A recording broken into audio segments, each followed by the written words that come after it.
Hello everyone. In this video, I'm going to explain the use and difference between this and that. So let's get started. This use হয় কাছে থাকা জিনিস বোঝাতে। For example, this is a marker. This is a whiteboard. This is my watch. বর্তমান সময় plus singular number বোঝাতেও this use হয়।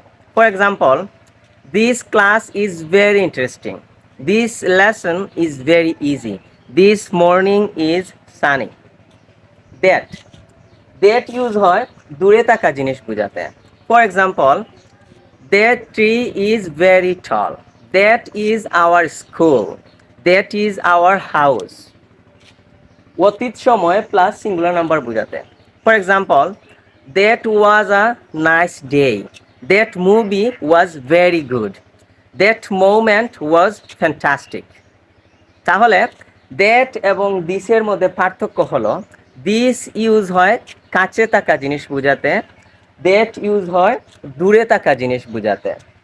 This use হয় বর্তমান সময় প্লাস সিঙ্গুলার নাম্বার বোঝাতে, দ্যাট ইউজ হয় অতীত সময় প্লাস সিঙ্গুলার নাম্বার বোঝাতে।